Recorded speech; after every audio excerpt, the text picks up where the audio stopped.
देखिए, जैन स्कूल की online classes में आपका स्वागत है। कल अपने पढ़ा था भौतिक प्रावस्था के आधार पे विलयन के प्रकार। तो टोटल आपको 9 प्रकार बताए थे। विलयन के टोटल कितने प्रकार के होते हैं? 9 प्रकार के। ठीक है, तो उसमें से देखना, ये पूरा ज्यादा टाइम लगेगा। वैसे इसमें से प्रश्न कोई आता नहीं मोस्टली, तो मैं इसको सीधा ऐसे चार्ट पे बना लिया, टाइम कम लगेगा। ठीक है, जो वीडियो 30 मिनट की बननी चाहिए वो तकरीबन 10 मिनट में बन जाएगी। अपने इसको ऐसे पढ़ लेते हैं। सबसे पहले देखना, पहला है विलायक है गैस और विलय है गैस। यानी ज्यादा मात्रा किसकी है? गैस की, और इसके अंदर थोड़ी मात्रा में भी क्या घुली है? गैस घुली है। तो इस प्रकार से गैस में गैस विलयन पहले प्रकार का। कौन से प्रकार का? 9 में पहला टाइप कौन सा बड़ा पहला प्रकार का? कौन सा बड़ा विलयन पहले प्रकार का? गैस में गैस विलयन। उदाहरण, भाई कोई भी दो गैसों का मिश्रण है, वो किस प्रकार के विलयन का उदाहरण होगा? आप कहोगे गैस में गैस प्रकार के विलयन का उदाहरण होगा। जैसे H2 में O2। उदाहरण इसके और लिखो, तो जैसे मैं लिख दूं H2 गैस और प्लस में O2 गैस का मिश्रण है, बताओ किस प्रकार का विलयन है? आप कहोगे गैस में गैस विलयन। तो कोई भी दो गैसों का मिश्रण होगा, वो गैस में गैस प्रकार का विलयन होगा। कोई समस्या को नहीं। दूसरा है गैस में द्रव, यानी ज्यादा मात्रा में गैस है, थोड़ी मात्रा में क्या है? द्रव। इसका उदाहरण होगा वाष्प, कोहरा, या फिर इसको क्या बोलते हैं अपने? धुंध। कैसे कि जो वाष्प है या फिर कोहरा है, कोहरे में क्या होता है? धुंध। जे देसी भाषा में धावा बोला कि वह बीमा का वातावरण में वायु है और थोड़ी मात्रा में क्या है? उसमें वाष्प है। तो वो किसका उदाहरण हुआ? कोहरा। किसका उदाहरण हुआ? गैस में द्रव। प्रश्न सीधा आएगा, कोहरा किस प्रकार का विलयन है, या धुंध किस प्रकार की विलयन है, या वाष्प किस प्रकार का विलयन है? आप कहोगे गैस में द्रव प्रकार का विलयन। बिल्कुल ये एग्जांपल वही लिखे हैं जो आपकी बुक में दिए, आरबीएसई बोर्ड की जो किताब है उसमें दिए ना, वही एग्जांपल है। बिल्कुल उसी के पैटर्न पे आपको बता रहा हूं मैं। फिर है गैस में ठोस विलयन। कौन सा है? गैस में ठोस। ज्यादा मात्रा में क्या है? गैस, और थोड़ी मात्रा में क्या है? ज्यादा मात्रा में गैस, थोड़ी मात्रा में ठोस। उदाहरण, जैसे धुआं, वायु में धूल के कण। इसको बेसिक समझ सकते हो। धुएं में क्या होते हैं? कार्बन के कण जो होते हैं ठोस। वातावरण में क्या है? गैस। गैस करेगा विलायक का काम, क्योंकि मात्रा उसकी क्या है? ज्यादा है। और धुएं में दूसरा कार्बन के कण होते हैं जो कि ठोस होते हैं। तो किसका एग्जाम्पल हुआ? धुआं। प्रश्न आएगा धुआं किस प्रकार का विलयन है? तो आप क्या बताओगे? गैस में ठोस का। ऐसे ही वायु में धूल के कण। तो वायु में जो धूल के कण होते हैं, वायु किसका काम करेगी? विलायक का काम करेगी। वायुमंडल है ये तो। और धूल के कण होंगे ठोस, तो ये किसके काम करेंगे? विलय का। तो वायु में धूल के कण किस प्रकार का विलयन होगा? आप कहोगे गैस में ठोस। कोई समस्या को नहीं। 3 हो गया। चौथा देखो क्या है? द्रव में द्रव। भाई विलय भी द्रव है, विलायक भी द्रव है, तो आप बिल्कुल आसानी समझ सकते हो। दो द्रवों का मिश्रण किस प्रकार का विलयन होगा? द्रव में द्रव। और इसका एग्जांपल पूछूं तो जैसे मैं कह दूं कि एक तो आपके पास एल्कोहल है। क्या है आपके पास? एल्कोहल। और एक आपके पास है जल। जल और एल्कोहल का मिश्रण किस प्रकार का विलयन है? आप कहोगे द्रव में द्रव प्रकार। भाई कोई भी दो द्रव है, उन द्रवों का मिश्रण किसका उदाहरण होगा? द्रव में द्रव विलयन का उदाहरण होगा। इसके बाद देखना, द्रव में गैस। ज्यादा मात्रा में क्या है? द्रव। थोड़ी मात्रा में क्या है? गैस। जल में ऑक्सीजन घुली हुई है। जल में क्या घुली हुई है? ऑक्सीजन। जलीय जीव शोषण में ऑक्सीजन का इस्तेमाल करते हैं, वो कहां पर है? जल के अंदर ही तो है। जल में घुली हुई ऑक्सीजन भी किसका एग्जाम्पल है?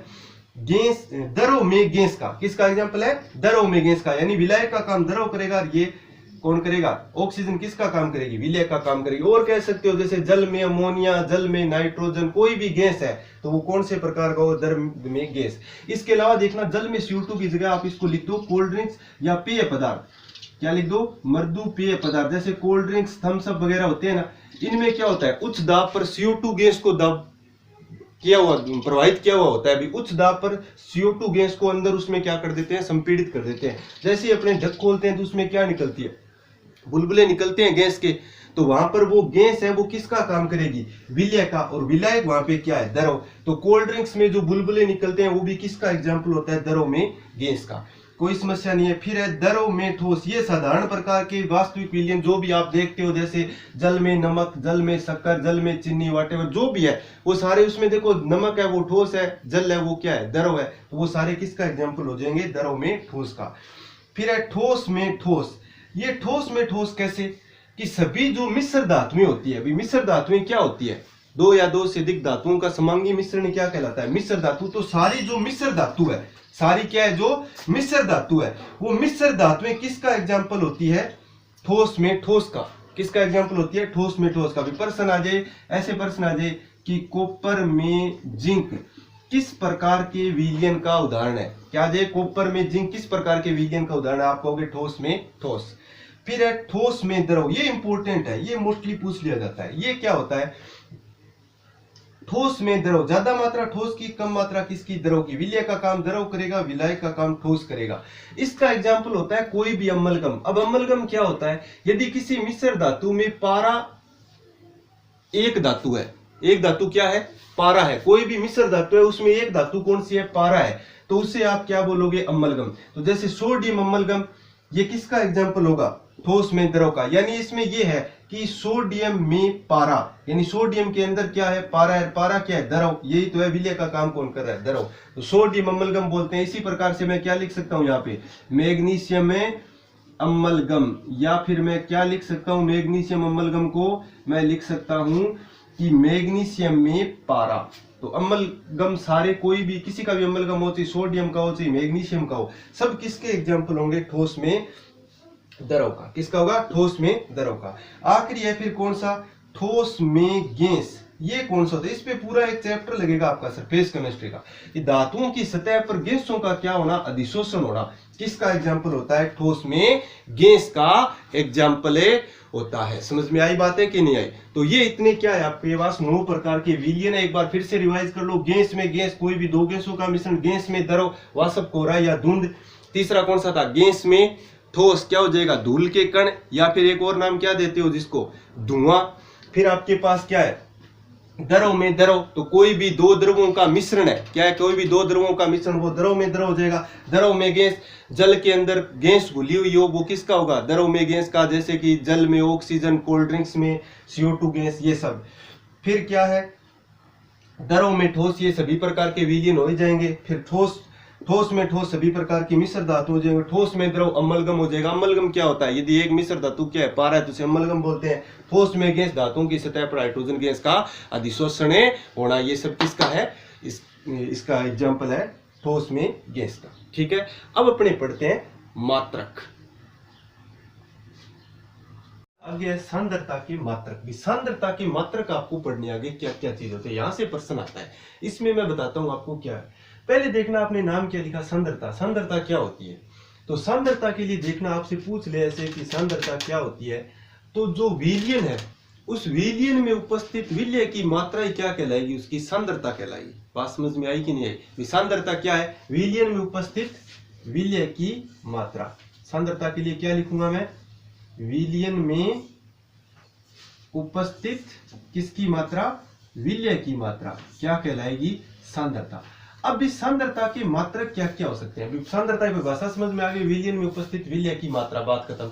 अब मैं आपसे ये करूं भी इस सांद्रता के मात्रक क्या हो सकते हैं। पहला मात्रक हो सकता है द्रव्यमान। द्रव्यमान भाई विलयन का भी क्या ले, द्रव्यमान, यानी उसको ले किलो या ग्राम में, विलय को भी ले किलो में या ग्राम में। दूसरा आयतन। आयतन, तो विलयन को भी ले किसमें, आयतन में, विलय को भी ले किसमें, आयतन में। फिर द्रव्यमान आयतन, यानी आप विलय का ले द्रव्यमान और विलयन का क्या ले, आयतन। तो ये इस प्रकार से अपने कितने मात्रक बनते हैं, इनके 4 होते हैं। पीपीएम भी है और भी है, लेकिन आपके सिलेबस में 3 दिए तो मैं 3 करवा रहा हूँ। पीपीएम को बाद में बता दूंगा, पार्ट्स पर मिलियन। पहले इन तीनों को देखते हैं मात्रक को। पहला कौन सा है, द्रव्यमान। द्रव्यमान प्रतिशत क्या होता है, द्रव्यमान। द्रव्यमान प्रतिशत का मतलब, इसका मतलब ये होता है भाई विलयन किससे मिलकर बना है। एक तो विलयन किससे मिलकर बना है, एक तो मिलकर बना है विलय से, एक मिलकर बना है विलायक से। समझ में आई बात। अब दोनों का क्या ले रहे हो आप, द्रव्यमान, यानी विलय का क्या लेना है, द्रव्यमान, और विलयन का भी क्या लेना है, द्रव्यमान। ऊपर वाली मात्रा है W, ये तो बता रही है विलय की ग्राम में मात्रा, यानी ये क्या है, विलय की, बोलो, ग्राम में मात्रा। और नीचे ये जो मैंने कैपिटल W लिख रखा है, इसका मतलब होता है विलयन की ग्राम में मात्रा। ग्राम में मात्रा, और इनटू क्या करना है इसके 100। ये क्या होता है, द्रव्यमान। द्रव्यमान प्रतिशत निकालने का फार्मूला होता है। परिभाषा पूछ ले कि द्रव्यमान। द्रव्यमान प्रतिशत होता है क्या है, तो बहुत आसान है परिभाषा। देखो विलयन की ग्राम में मात्रा, ऊपर क्या लिखा, विलय की ग्राम में मात्रा। परिभाषा क्या बनी, देखो परिभाषा क्या बनी कि विलयन की आपके पास 100 ग्राम मात्रा है। कितनी मात्रा है, 100 ग्राम। उसमें उपस्थित विलय की ग्राम में मात्रा क्या कहलाएगी, द्रव्यमान। द्रव्यमान प्रतिशत। दोबारा बता रहा हूं परिभाषा क्या, परिभाषा पूछ ले द्रव्यमान। द्रव्यमान प्रतिशत की परिभाषा क्या है, तो क्या बताओगे, कि आपके पास कितना विलियन है, 100 ग्राम। क्या उपस्थित है, विलियन। 100 ग्राम विलियन में उपस्थित विलय की ग्राम में मात्रा, विलय की ग्राम में मात्रा क्या कहलाती है, बोलो भाई क्या कहलाती है, द्रव्यमान प्रतिशत कहलाती है। सूत्र बताओ जी द्रव्यमान प्रतिशत का, तो क्या बताओगे सूत्र, विलय की ग्राम में मात्रा बटा विलियन की ग्राम में मात्रा गुणा 100। और इसको लिखने का तरीका क्या होता है, पहले तो क्या लिखा जाता है, स्मॉल w, फिर क्या लिखा जाता है, कैपिटल W। या स्मॉल w का मतलब क्या है, विलय की ग्राम में मात्रा, कैपिटल W का मतलब क्या है, विलियन की ग्राम में मात्रा। बात खत्म। अब अपने पढ़ते हैं आयतन प्रतिशत। तो पहले आयतन प्रतिशत का फार्मूला देखो कैसे लिखते हैं, small v oblique capital V percentage बराबर। स्मॉल v का मतलब इस बार क्या लेना है, आयतन, तो ऊपर क्या लिखूंगा मैं, बोलो ऊपर क्या लिखूंगा, विलय का, बोलो आयतन किस में, ml में। आयतन किस में ले लेता हूं, ml में। विलय का मिलीलीटर में आयतन, या फिर लीटर में भी ले सकते हो, कोई दिक्कत नहीं है। और बटा ऊपर ml लिया है तो नीचे भी क्या लेना पड़ेगा, विलियन का भी, विलियन का ml में क्या लेना है, आयतन, और गुणा क्या करना है आपको, 100। तो ये किसका फार्मूला बन जाएगा, आयतन प्रतिशत का। यानी इसमें क्या करना है, विलय का भी आयतन लेना है और विलियन का भी क्या लेना है, आयतन। परिभाषा बताओ जी, क्या दिक्कत है, कोई समस्या नहीं है। विलियन का आयतन कितना लेना है आपको, 100। मैं कह देता हूं 100 ml विलियन में उपस्थित विलय की ml में मात्रा क्या कहलाती है, आयतन प्रतिशत कहलाती है। अरे भाई मात्रा की चेंज करना है, इधर आपने क्या कहा, विलियन की 100 ग्राम मात्रा में उपस्थित विलय की ग्राम में मात्रा, इधर क्या कहा, विलियन की 100 ml मात्रा में उपस्थित विलय की ml में मात्रा। यानी आपको चेंज करना है खाली किसको चेंज करना है, खाली मात्रक को चेंज करना है। समझ में आई बात है कि नहीं आई। तो कितने प्रकार से, 2 प्रकार का, द्रव्यमान आयतन। यानी विलय का भी क्या लेना है, ml में आयतन, विलियन का भी क्या लेना है, ml में आयतन। अब आपको बताता हूं मैं द्रव्यमान आयतन प्रतिशत, इसका क्या मतलब है। इसमें पहले नाम किया इसका आ रहा है द्रव्यमान का, तो ऊपर तो मैं क्या लिख देता हूं, बोलो विलय का द्रव्यमान, और द्रव्यमान ग्राम में ले सकते हो, किलोग्राम में ले सकते हो, मर्जी है आपकी, बटा, चलो इसको ऐसे लिख देता हूं, विलय की ग्राम में मात्रा, विलय की ग्राम में मात्रा, और बटा कर दिया मैंने विलियन का आयतन। और ये आयतन किस में, ऊपर ग्राम में है तो ये आयतन किस में कर देता हूं, ml में, और इनटू क्या कर देता हूं, 100। परिभाषा बताओ जी इसकी क्या होगी। परिभाषा भी बहुत आसान है, देखो परिभाषा क्या बनेगी, विलियन के 100 ml आयतन में, 100 मिलीलीटर आयतन में उपस्थित विलय की, बोलो आगे क्या लिखूंगा मैं, विलय की ग्राम में मात्रा क्या कहलाती है, द्रव्यमान आयतन प्रतिशत। फार्मूला क्या हो जाएगा, विलय की ग्राम में मात्रा बटा विलियन का आयतन गुना 100। देखो 3 चीज पढ़ ली आपने। पहला पढ़ा द्रव्यमान प्रतिशत, मतलब क्या होता है, द्रव्यमान प्रतिशत का मतलब क्या होता है, 100 ग्राम विलियन में उपस्थित विलय की ग्राम में मात्रा। दूसरा क्या पढ़ा, आयतन प्रतिशत, मतलब क्या होता है, 100 ml विलियन का आयतन है, उसमें उपस्थित विलय की ml में मात्रा। द्रव्यमान आयतन प्रतिशत का मतलब क्या है कि आपके पास 100 ml आयतन है, उसमें उपस्थित विलय की ग्राम में मात्रा क्या कहलाती है, द्रव्यमान आयतन प्रतिशत। तो पहला प्रश्न तो इनके सूत्र से आता है। दूसरा देखना क्या आता है, एक और चीज देखना कि द्रव्यमान प्रतिशत है, ये इसकी क्या होगी, पहले तो इसका सूत्र हो गया, फिर इसकी क्या होगी, डेफिनेशन होगी। अब मैं इसका मतलब बताता हूं आपको कि जैसे मैंने ये कह दिया कि जैसे आपके पास 20 वेट बाई 20% कैपिटल W और स्मॉल w नमक का जलीय विलयन है।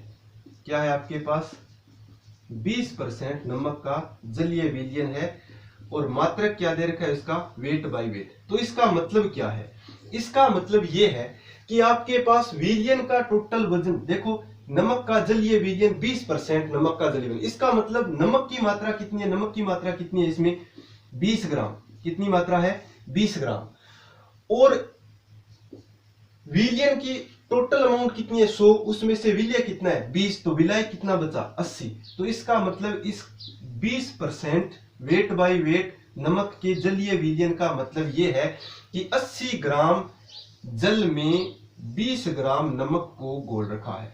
बात समझ में आई कि नहीं? फार्मूला से निकाल के देख लो, चाहिए वही आएगा 20 आएगा उत्तर। देखो 20% का मतलब ऊपर क्या लिखना है, विलय की ग्राम में मात्रा 20 लिख दी, विलय की ग्राम में मात्रा कितनी लिख दूं मैं, यहां बता देता हूं कितनी लिखी 20 बटा नीचे क्या लेना है विलयन की ग्राम में मात्रा, विलयन की टोटल मात्रा कितनी होगी 80, विलायक और 20 क्या हो गया विलय, टोटल कितना आ गया 100 और इनटू क्या आ गया 100, 100 से 100 क्या हो गया कैंसिल, 20% आ रहा है कि नहीं आ रहा है? तो 20% का मतलब क्या है 80 ग्राम को घोल रखा है, किस 80 ग्राम जल में घोल रखा है 20 ग्राम।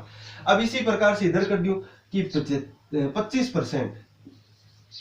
25% weight by weight ethyl alcohol का जलीय विलयन है, एथिल एल्कोहल का क्या है जलीय विलयन है। इसका मतलब क्या है, इसका मतलब यह है कि आपने 25 ml एथिल एल्कोहल को 75 ml जल में घोल रखा है। कितने ml जल में घोल रखा है 75 ml जल में। टोटल आयतन कितना हो जाएगा 25 और 75 100, यानी विलयन का आयतन कितना है 100, उस 100 में से विलय कितना है 25। कोई समस्या करो। इधर इसमें विलय की ग्राम में वही बात, इसमें मान लीजिए आपके पास मैं कह दूं 40%, इस बार मात्रा क्या लिख दिया मैंने WB। इसका मतलब क्या है, इसका मतलब यह है कि आपके पास विलय की मात्रा तो कितनी है बोलो 40 ग्राम और विलयन का आयतन कितना है 100 ml। बात समझ में आई कि नहीं है? ये तीन क्या होते हैं मात्रक होते हैं। इनमें या तो आता है इस प्रकार से कि 20% का मतलब क्या है, 25% का मतलब क्या है, 40% का मतलब क्या है, या तो ये प्रश्न आएगा या इनका सूत्र का प्रश्न आएगा या फिर प्रश्न आएगा एक न्यूमेरिकल। इसमें एक न्यूमेरिकल दिया हुआ है, उस न्यूमेरिकल का भी प्रश्न आ सकता है, वो न्यूमेरिकल मैं आपको बताता हूँ। तो कोई देखना, इसको 1 से 2 बार सुनोगे तो बिल्कुल आराम से समझ में आ जाएगा, ये ऐसा कुछ खास नहीं है। एक न्यूमेरिकल दिया हुआ है इसमें, वो मैं आपको बताता हूँ। देखो न्यूमेरिकल ये है कि 11 ग्राम ऑक्जेलिक अम्ल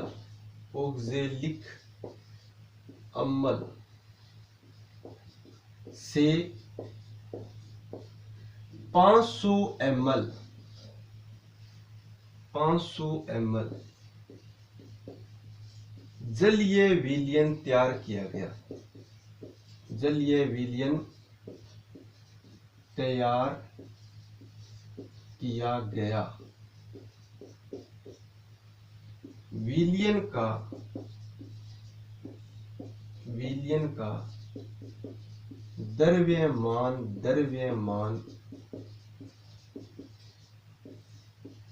प्रतिशत ज्ञात करो और आगे दे रखा है कि विलयन का घनत्व बराबर 1.1 ग्राम प्रति मिलीलीटर है, प्रति ml, ग्राम प्रति, या सीधा लिख देता हूं m में और इधर लिख दिया मैंने l, क्या है 1.1 ग्राम प्रति मिलीलीटर, इसका क्या है घनत्व है। तो अब देखो आप विलयन का क्या दे दिया इसने, आयतन दे दिया किसमें ml में। फार्मूला तो आपको याद ही है अभी, वेट बाय वेट का फार्मूला आपको बताया था मैंने। वेट बाय वेट का फार्मूला क्या होगा 2 मिनट पहले ही बताया था। ऊपर क्या लिखनी है विलय की ग्राम में मात्रा, विलय की ग्राम में मात्रा, और बटा नीचे लिखना है क्या विलयन की ग्राम में मात्रा, विलयन की ग्राम में मात्रा, और इनटू क्या करना है 100। अब यहां पे आपकी समस्या आ गई कि चलो ऊपर तो आपने लिख दिया 11, लेकिन नीचे आप 500 लिख सकते हो क्या? नहीं लिख सकते। क्यों नहीं लिख सकते? क्योंकि ये दिया है आयतन, वॉल्यूम दिया हुआ है 500 ml। अब इसको बदलना पड़ेगा किसमें, मास में, द्रव्यमान में। किसमें बदलना पड़ेगा, द्रव्यमान में। और फार्मूला क्या होता है आपके पास, देखो डेंसिटी बराबर होता है, मतलब द्रव्यमान बराबर क्या होता है, घनत्व बराबर क्या होता है, द्रव्यमान बटा आयतन। घनत्व बराबर क्या होता है, द्रव्यमान बटा आयतन। घनत्व दे रखा है विलयन का कितना, 1.1 बराबर मास आपको पता नहीं है, आयतन दे रखा है कितना 500। अब यहां से आप क्या निकाल लोगे, इस विलयन का द्रव्यमान निकाल लोगे, कितना आ जाएगा 550। तो वो मान यहाँ पे लिख दोगे आप, कितना आ जाएगा 550। और इनटू क्या करना है 100। इसको जब हल करोगे तो उत्तर कितना आ जाएगा, 11 पंजू 55 50 2, यानी कितना आ जाएगा 2। और मात्रक क्या लिखोगे, मात्रक नहीं लिखोगे तो गलत हो जाएगा सवाल, वेट बाई। बात समझ में आई कि नहीं। ये आपकी किताब में एक न्यूमेरिकल दिया हुआ है, बिल्कुल ये जो पढ़ा रहा हूं मैं आरबीसी बोर्ड का जो पेपर है उसके पैटर्न पे ही पढ़ा रहा हूं, कोई टारगेट का कोई वो इसमें नहीं है। तो ये साइज समझ में आ गया होगा आपके, बोलो भाई समझ में आ गया। मात्रक 3 मात्रक पढ़े हैं, ठीक है। अब अपने देखते हैं नेक्स्ट, पार्ट्स पर मिलियन। आगे अपने पास है पार्ट्स पर मिलियन। भाई 3 मात्रक पढ़ लिए, चौथा मात्रक है अपने पार्ट्स पर मिलियन, पीपीएम बोलते हैं। पहली बात तो इसकी आवश्यकता कब पड़ती है, देखना इसकी आवश्यकता तब पड़ती है जब विलय की मात्रा बहुत कम हो। विलय की मात्रा क्या हो, बहुत कम हो। जब विलय की मात्रा बहुत कम होती है तब अपने पास आवश्यकता पड़ती है किसकी, पीपीएम की। बात समझ में आई कि नहीं। पार्ट्स पर मिलियन की आवश्यकता कब पड़ती है, जब विलय की मात्रा क्या हो, बहुत ही कम हो, ठीक है। क्या इसका मतलब क्या है, देखना पार्ट्स पर मिलियन, मिलियन का मतलब होता है 10 की पावर 6। क्या मतलब होता है, 10 की पावर 6। तो मैं कह रहा हूं, देखना पार्ट्स पर मिलियन की परिभाषा पूछे तो क्या होगा कि विलयन के 1 मिलियन भाग, 1 मिलियन भार या 1 मिलियन भार कह दो, द्रव्यमान कह दो, ग्राम में हो सकता है, किलोग्राम में हो सकता है, या इसकी जगह क्या लिख देता हूं मैं 10 की पावर 6, कि विलयन के 1 मिलियन भार में उपस्थित विलय का भार क्या कहलाता है, पार्ट्स पर मिलियन कहलाता है। बात समझ में आई कि नहीं आई। पार्ट्स पर मिलियन की परिभाषा पूछे तो क्या कह रहा है कि विलयन का कितना भाग होना चाहिए, 10 की पावर 6। कितना भाग होना चाहिए, 10 की पावर 6, या कितना भाग होना चाहिए, 1 मिलियन। चाहे तो 1 मिलियन ग्राम हो, चाहे 1 मिलियन किलोग्राम हो, उसमें उपस्थित विलय का भार ही क्या कहलाता है, पार्ट्स पर मिलियन। इसका जो फार्मूला होता है वो ये होता है, ऊपर तो लिखना है विलय का भार, क्या लिखना है, विलय का भार, और नीचे लिखना है किसका भार, विलयन का भार। किसका लिखना है, विलयन का भार, और इनटू क्या करना है 10 की पावर 6। ये फार्मूला होता है किसका, पार्ट्स पर मिलियन का। बात समझ में आई कि नहीं आई। पार्ट्स पर मिलियन यानी कि 1 मिलियन भार, विलयन का कितना भार लेना है आपको, 1 मिलियन। 1 मिलियन भार में उपस्थित है, क्या बताना है आपको, विलय का भार क्या कहलाता है, पार्ट्स पर मिलियन। फार्मूला पूछ सकता है आपको, वो भी आप बता सकते हो, विलय का भार बटा विलयन का भार इनटू 10 की पावर 6। आवश्यकता कब पड़ती है, मोस्टली जो फार्मास्यूटिकल इंडस्ट्रीज होती है, औषधियां जो बनती है, टैबलेट जो बनती है, उसमें पार्ट्स पर मिलियन का यूज होता है। बात समझ में आई कि नहीं आई, ठीक है। अब अपने देखते हैं इसका चौथा मात्रक, बहुत ही आसान है, वो तो आपको पता ही होगा, ठीक है। चौथा मात्रक है, चौथा पढ़ लिया। 5वां मात्रक है आपके पास मोलरता। क्या है, मोलरता। ये तो आप अच्छी तरह से जानते ही हो। मोलरता को लिखा जाता है कैपिटल एम से। किससे लिखा जाता है, कैपिटल एम से। परिभाषा क्या होती है कि 1 लीटर विलयन है आपके पास, कितना विलयन है, 1 लीटर। विलयन कह रहा हूं मैं, विलायक नहीं कह रहा, ध्यान रखना। विलायक तो सिर्फ एक जगह ही काम में आएगा, बाकी हर जगह विलयन आएगा। विलायक सिर्फ एक ही जगह काम आएगा, कहां पर, जब मैं आपको मोललता पढ़ाऊंगा उसमें। बाकी हर जगह वजन किसका लेना है आपको, नाम किसका लेना है, विलयन का ही लेना है। मैं कह रहा हूं 1 लीटर विलयन में, 1 लीटर विलयन में उपस्थित, भाई ये तो 11वीं क्लास में भी पढ़ा होगा, में उपस्थित विलय के मोलों की संख्या, विलय के मोलों की संख्या, मोलों की संख्या क्या कहलाती है, मोलरता कहलाती है। तो मोलरता की परिभाषा क्या बनी कि आपके पास 1 लीटर विलयन है, से 1 लीटर विलयन में विलय के कितने मोल आपने घोल रखे हैं, इन विलय के मोलों की संख्या को क्या कहते हैं, मोलरता। मोलरता को लिखा जाता है कैपिटल एम से, और कैपिटल एम बराबर होता है, ऊपर लिखता हूं मैं मोलों की संख्या, यानी ऊपर लिखा मोल और बटा नीचे लिखा मैंने क्या, विलयन का आयतन। क्या लिखा, विलयन का आयतन। और विलयन का आयतन लिखने के बाद आपको याद रखना है कि आयतन हमेशा किस में लेना है, लीटर में। ऊपर आ गए मोल, किसके मोल, विलय के, बटा नीचे क्या आ गया, विलयन का आयतन। बात समझ में आई कि नहीं आई।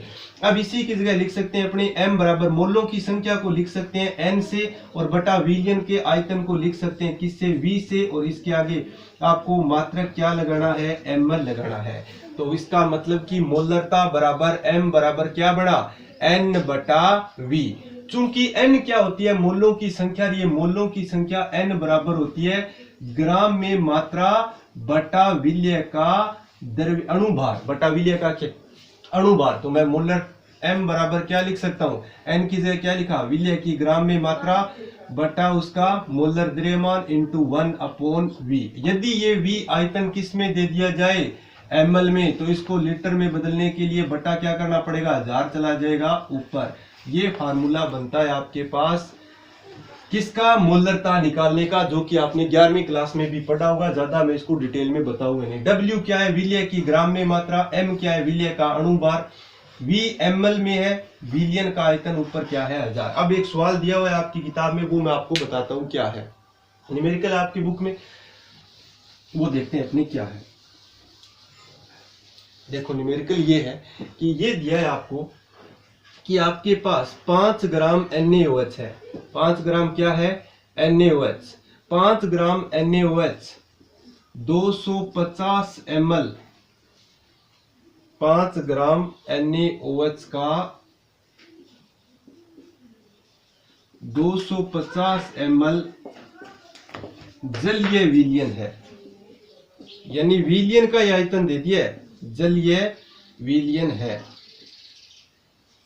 तो विलयन की क्या बताओ, मोलरता बताओ। विलयन की क्या बतानी है, मोलरता ज्ञात करनी है। देखो कैसे ज्ञात करोगे, मोलरता लिखते हैं कैपिटल M से, बराबर क्या लिखेंगे अपने, मोलों की संख्या बटा विलयन का आयतन। ये n लिख रहा हूं मैं, n बटा v।